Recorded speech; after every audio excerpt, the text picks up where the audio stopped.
പിള്ളേരെന്തേടി? അവരപ്പുറത്ത് കളിക്കുക. അവർക്ക് ചായ കൊടുത്തോ? കൊടുത്തു.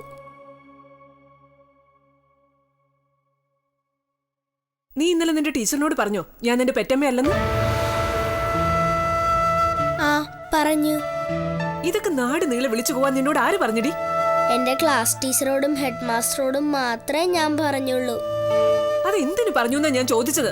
അവരെന്നോട് ചോദിച്ചപ്പോ ഞാൻ പറഞ്ഞതാ. രത്നമ്മ ടീച്ചർ നിന്റെ സ്വന്തം അമ്മയാണോന്ന് അവര് ചോദിച്ചോ? അങ്ങനെ നേരിട്ടല്ല ചോദിച്ചത്, ഓരോന്നോരോന്നായിട്ട് ചോദിച്ചപ്പോ ഞാൻ പറഞ്ഞെന്നേ ഉള്ളൂ. അതുകൊണ്ട് നീ ചരിത്രം എല്ലാം വിളമ്പിയല്ലേ? ടീച്ചേഴ്സൊക്കെ ഓരോന്ന് ചോദിക്കുമ്പോ ചിലപ്പോ അറിയാതെ സത്യം പറഞ്ഞു പോവും. എന്നിട്ട് എന്തൊക്കെയാടി നീ അവിടെ എഴുന്നള്ളിച്ചത്? അമ്മ എന്റെ പെറ്റമ്മയല്ലാന്ന് പറഞ്ഞു. ഞാൻ സ്വന്തം മോളല്ലാന്ന് അമ്മയും പറഞ്ഞിട്ടില്ലേ? ആരോടാടി ഞാൻ അങ്ങനെ പറഞ്ഞത്? കരുനാഗപ്പള്ളിയിൽ എന്റെ ടീച്ചറോട് അമ്മ പറഞ്ഞിട്ടില്ലേ ഞാൻ അമ്മയുടെ മോളല്ലാന്ന്? ഞാൻ പിന്നെ എന്തു പറയണായിരുന്നു? നീ എന്റെ സീമന്ത പുത്രിയാണെന്നോ? എനിക്ക് മനസ്സിലായിരുന്നു. എനിക്ക് ആരോടും കള്ളം പറയേണ്ട കാര്യമൊന്നുമില്ല. നീ എന്റെ മകളാണെന്ന് ഒരിടത്തും കൊട്ടിഘോഷിക്കാൻ ഞാൻ ഉദ്ദേശിക്കുന്നുമില്ല. അമ്മ പറയണെന്ന് ആര് പറഞ്ഞു? ഞാൻ ഒരു പരാതിയും പറഞ്ഞില്ലല്ലോ. അല്ലെങ്കിൽ നീ പരാതി കൊണ്ട് ഇങ്ങ് വന്നേക്ക്, ഞാൻ തീർത്തു തരുന്നുണ്ട് നിന്റെ പരാതി. അമ്മ കരുനാഗപ്പള്ളിയിലെ ടീച്ചറിന്റെ അടുത്ത് പറഞ്ഞ സത്യം ഞാനിന്ന് കലവൂരിലെ ടീച്ചറിന്റെ അടുത്ത് പറഞ്ഞതാണോ ഞാൻ ചെയ്ത തെറ്റ്?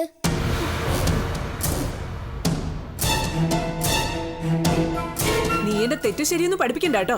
അത്രയ്ക്കൊന്നും ആയിട്ടില്ല നീ. പോയിക്കോ എന്റെ മുമ്പിൽ നിന്ന്.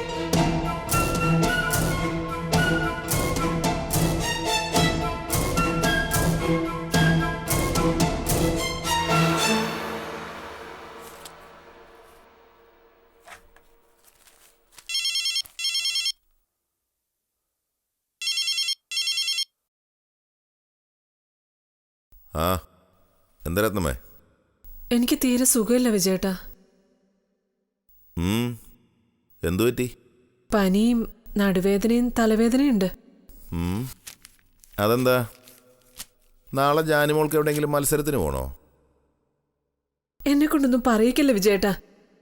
ഞാനിവിടെ തീ തിന്ന് നിൽക്കുമ്പോഴാ വിജയേട്ടൻ്റെ ഒരു പനിയും തലവേദനയും മാത്രമല്ലേ ഉള്ളൂ രത്നമ്മേ. തീ തിന്നാൻ മാത്രമുള്ള പ്രശ്നമൊന്നുമില്ലല്ലോ.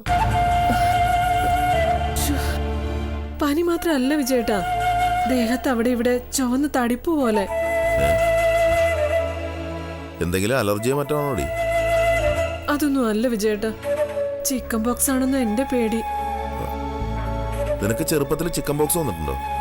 ഇല്ല വിജയേട്ടാ, അതെന്റെ പേടി. ഈ പ്രായത്തിൽ ചിക്കൻ ബോക്സ് വന്ന് അതിന്റെ പാടൊക്കെ മായാതെ നിൽക്കും. എനിക്കത് ഓർക്കാൻ പോലും വയ്യ. ചിക്കൻ ബോക്സ് ആണെങ്കിൽ അതിപ്പോ തടഞ്ഞു നിർത്താനൊന്നും പറ്റില്ലല്ലോ. വെറുതെ പേടിച്ചിട്ട് എന്താ കാര്യം? പേടിക്കാതിരിക്കാൻ പറ്റുമോ? ഓ, നിന്റെ പറച്ചിലേട്ടാ തോന്നുന്നത് എന്തോ മാരക രോഗമാണെന്ന്. എടി, ജീവിതത്തിൽ ഒരിക്കലെങ്കിലും ഈ അസുഖം വരാത്തവർ കാണില്ല. നീ ആദ്യം തന്നെ നിന്റെ പേടിയും ടെൻഷനൊക്കെ ഒന്ന് മാറ്റ്. വിജയേട്ടാ, എന്റെ മുഖത്തൊക്കെ ഉണ്ട് ചുവന്ന തടിപ്പ്. ആ, ഞാൻ എന്തായാലും ഇന്ന് വൈകിട്ട് അങ്ങോട്ട് വരാം. താമസിക്കില്ല വിജയേട്ടാ, ഹാഫ് ഡേ ലീവ് എടുത്ത് പോന്നാലും കുഴപ്പമില്ല. ആ, നോക്കട്ടെ.